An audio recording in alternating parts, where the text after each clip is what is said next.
Okay, what I'm doing here is I'm clearing the work area because it's got to be somewhat manageable. This Georgia clay is ridiculous, and the even worse is all the roots that are underneath the topsoil.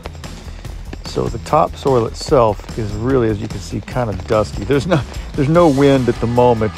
I was starting to overheat. The wind did finally kick in, but this took me about 3 hours, if I remember correctly, something like that. But it is definitely important to clear your area first before you begin your work,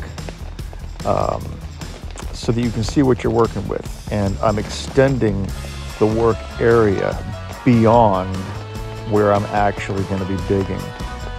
What you see me doing is using this mattock to destroy these vines and roots and crap that's all through the soil.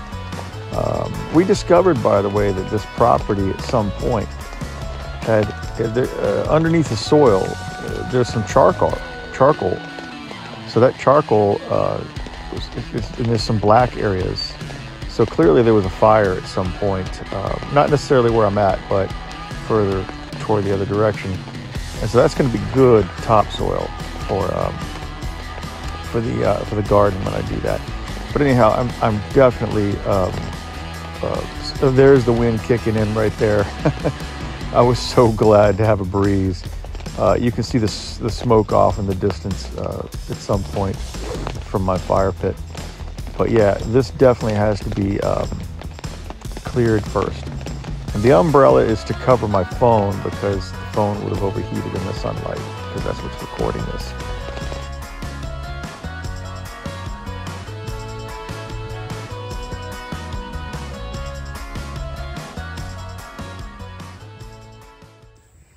Okay, I had to put the phone under a sun umbrella so it didn't get hot. So I cleared it. It took me about an hour or so. I like a clean work area, and the flags are marking where the foundation is going to be put. And now I got to square it, so because it's just a guess, just kind of guesstimate right now. That's next. And the commentary continues. You can see the smoke off to the distance, in the distance on the right side. That's my fire pit being kicked up by the wind. So yeah, I apologize for the sound in the background. It's actually raining right now as I'm doing this audio. So yeah, squaring this thing up by myself was really difficult. So my friend Steven shows up. He actually volunteered his time, his energy, and his money. I'm very thankful to Steven. And let me say, Steven is a beast. He's about as strong as an ox. So we have to get this thing squared up, and you can see we're not exactly professionals. We're going back and forth, doing, every which way we can think of to make that happen. And finally, I think we figured it out. It was very important, though, to get all these lined up precisely right. And you'll see toward the end of this video, I've got some drone video. You can see the results. We lined it up right, and when we drilled the holes, it wasn't exactly perfect, but I was able to get the blocks in there right. All right, so what my friend Steven is doing here is we've marked this, we squared this, and now we're gonna put every 6 feet a mark here and here and here, because we have 8 holes to dig. And we decided to do it the easy way. So we're not doing it by hand. And so we're gonna measure, get the holes dug, and then see what we have time for after that.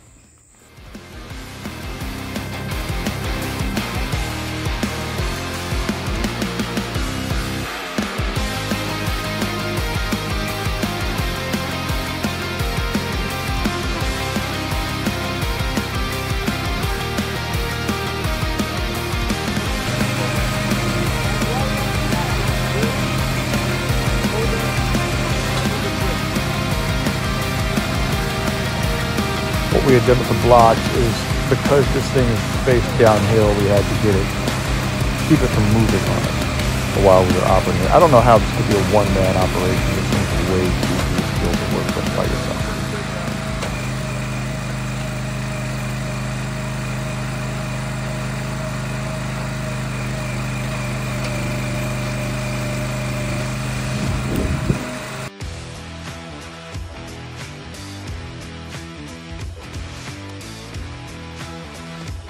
Okay, what had to be done is we discovered that the general first 3 inches of topsoil here in Georgia has to be broken with the mattock. If we don't break with the mattock, we can't get through it, which is ridiculous. That thing should be able to get through anything, but it's like rock. So the topsoil is ridiculously difficult. So I break it with the mattock, and we dig through it. We have to clear the workspace there, and then of course it's just a 2-man operation.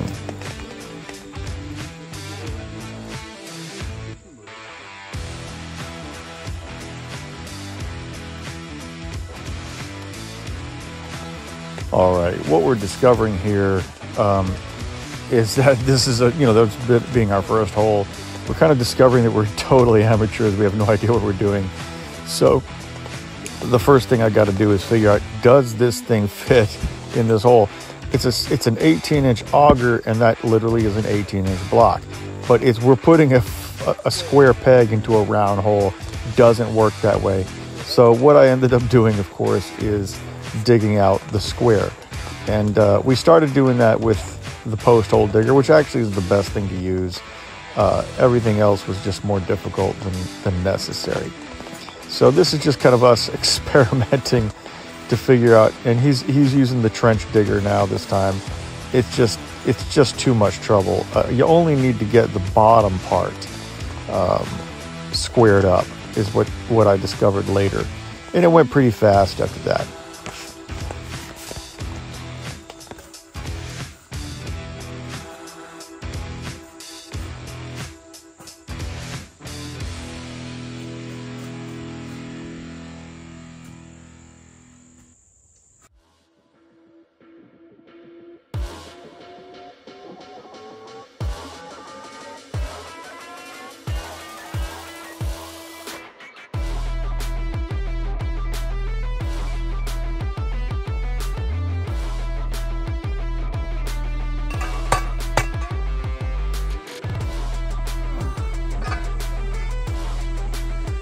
Oh my gosh, it's so cool. Yeah. All right, so let's try it. See if it works.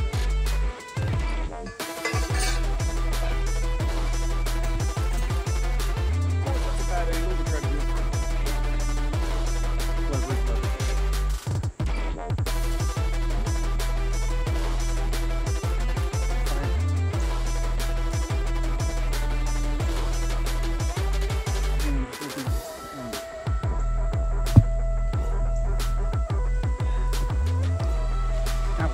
We discovered that you need to make a square, a rectangle in this case, about 20 inches for an 18-inch block. And if you want to get your 12-inch or 6-inch measurement and mark that stone somehow, fine.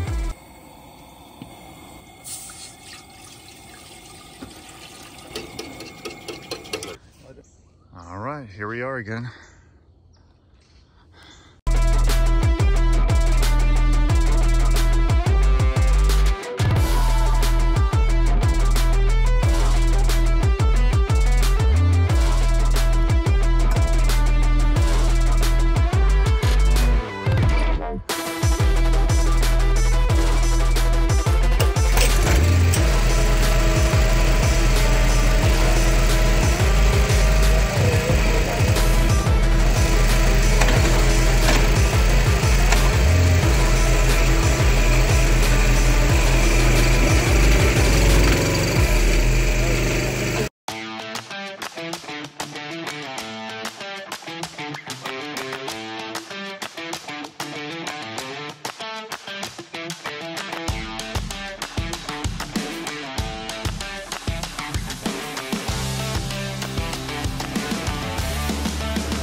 this way. So if you How lay about the brick deep? in How about deep are that we? way. How deep are we?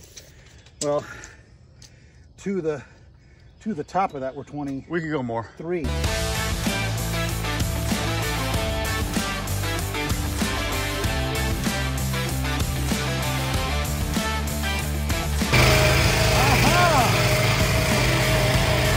little angle, push back.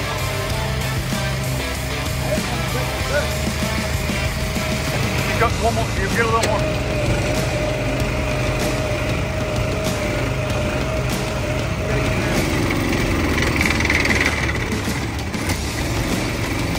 And we lift. Okay. 3 hours of work, 7 holes. And I got to clear all those mounds of dirt, and I got to get the bricks put in there. This one is correct. It's level and flush with the line, and that's just going to take a lot more work. I'll eventually just cover all this up with a gigantic tarp. We got 2 outhouse holes dug. His and hers. No, one's extra. As you can see, Stephen is leading the way on endurance. And we have the outhouse holes dug. Since we have the auger, you might as well use it. Now we're gonna go out there and dig my mailbox hole 2 feet. All right.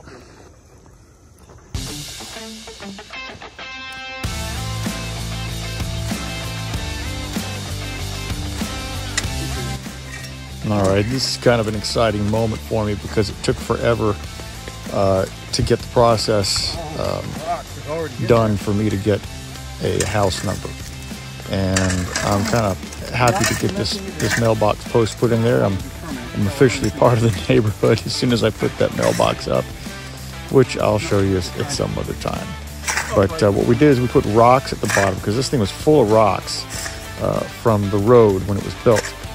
And so because we already had the rocks, we just put it back in there, made it really solid, man, and just packed that dirt down real tight.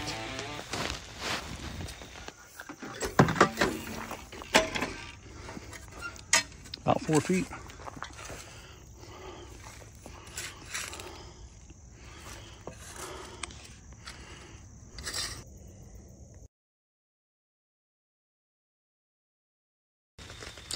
My son stopped by and he's helping out. I'm enjoying teaching him a little bit about this process, as well as I really needed the help.